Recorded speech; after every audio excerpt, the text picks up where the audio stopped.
probably don't have to research a bunch of you. Christina is a pulmonary rehab, along with Chris, and they do a wonderful job up there, as many of you know. And she has started this job, and it is super. Just can't say enough about it. It's good information in there, good hints. Just some great information. Thank you so much, Christina. Thank you for having me. I'm really excited about being here. Thank you to Rep Matters for having me here. This is my first public speaking event. When it comes to this blog, I'm new to this. I'm not new to talking in public, because anybody who's come to pulmonary rehab knows I am very comfortable with talking in front of a group. And I love working with people, and my passion is helping people in the lung community with lung diagnosis and lung conditions. And so this has really been a passion project of mine, and I'm so excited about being here. So thank you for having me. I'm super stoked about being here.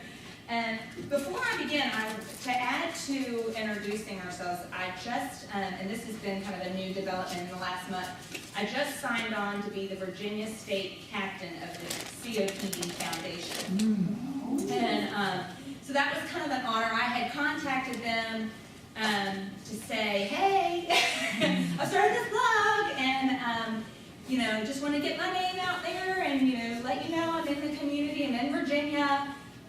And I'd like to be more involved with the foundation, network with people there, because that's all going to help the patients, help the foundation.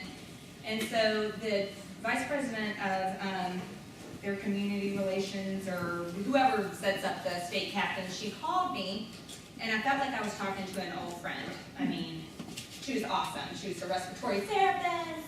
She worked in pulmonary rehab. She had a lot of kids. At the time, I had kids at home for snow. And so I was like, I'm really sorry that they're so loud. It's unprofessional. And she's like, tell me all about the COPD Foundation. And I was like, okay, so how can I help?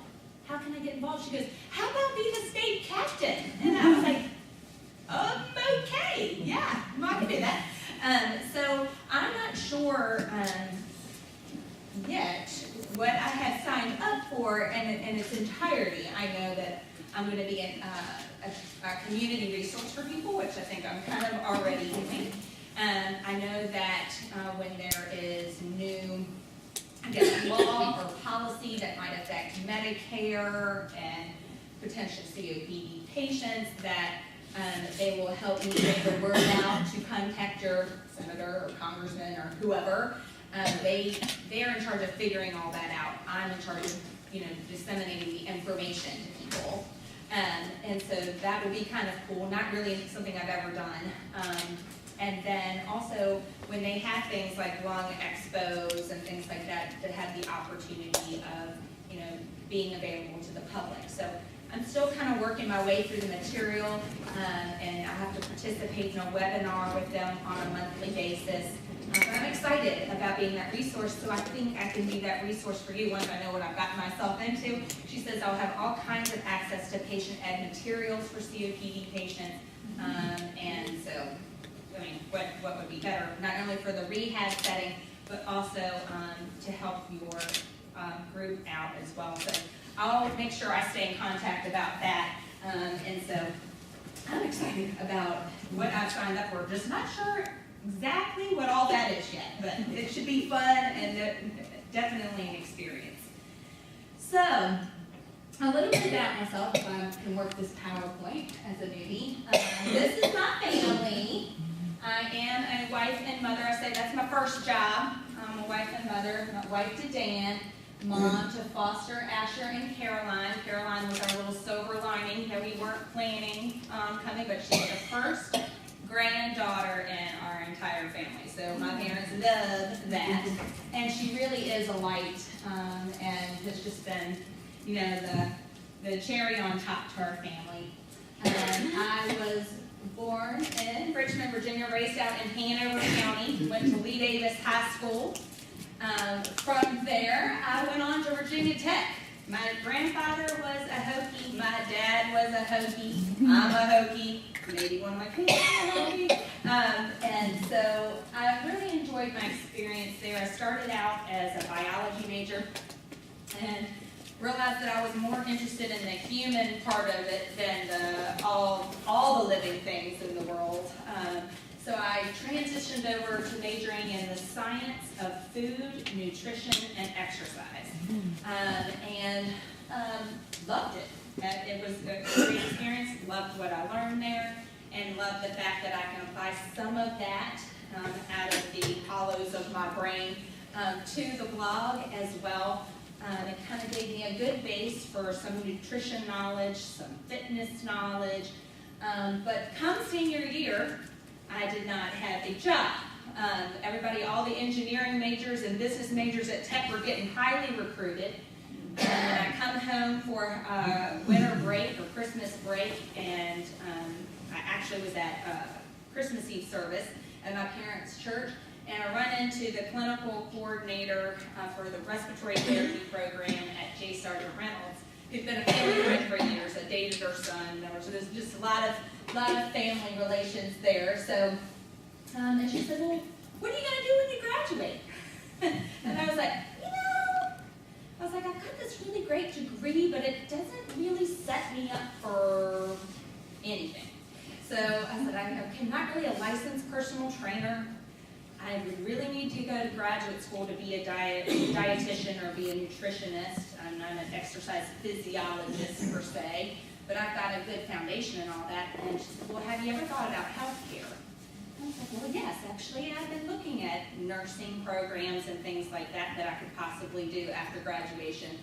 And she said that there was this really great partnership program between J. Sargent Reynolds and VCU Health System, where I would do my classes at J. Sargent Reynolds, and then I would do all of my clinical at VCU Health System, and they would pay me to be there for the clinical and to give me a job as a student. And I was like, that's awesome. I can make a little money, I can get some extra education, and guess what?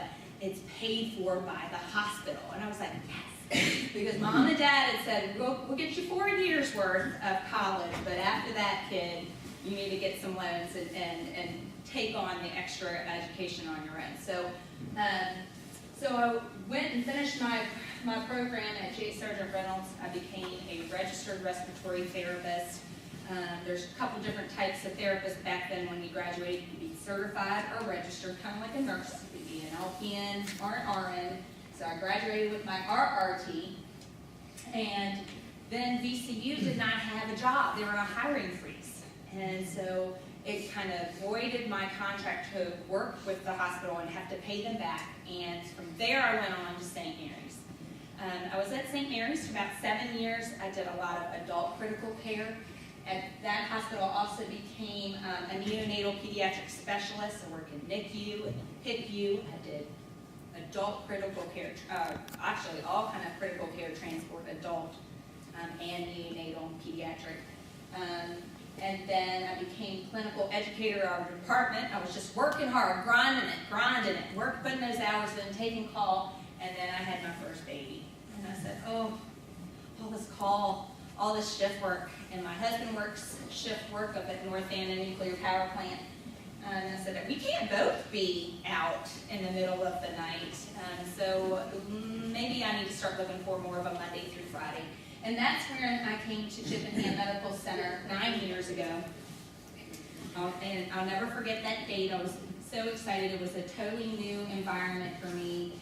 And I really found my passion there. You know, as a critical care respiratory therapist, I was bebopping from patient bedside to bedside, to kid, to neonate, and I never got to know the families, and I never got to know the patient well. And after they moved on out of the ICU, I didn't know what happened to them, you know? And so I found my home at pulmonary rehab because I got to make connections with patients and really be able to add the education piece in, the fitness piece, some nutrition knowledge, and really kind of bring it full circle so that I'm working with people one-on-one and getting to know them better. And so building a relationship there with the patients, which I love. That's the best part. You know, when I interviewed there, they said the hardest part about working in pulmonary rehab is, you know, the relationships that you make with patients, and, you know, sometimes they pass away, and that can be very difficult. I'm like, it can be very difficult, yes, but the relationship that you have with them outweighs, you know, the loss. The loss, you know, as a spiritual person, I can deal with, you know, but I love having the relationships with the people that I work with in rehab. And so that is my place. That is my hometown of pulmonary rehab, where I belong. I'm there now only part-time. After Caroline surprised us, we decided that I would work just part-time, Mondays and Tuesdays. Maybe eventually I'll pick up a full-time job back there. I think they would like that at some point. But right now, when I've got a little kiddo at home, I'm a full-time mommy, part-time respiratory therapist, and now part-time blogger and state captain of the COPD Foundation. So we keep adding things. It's all good. So why Breathe, Live, Fit?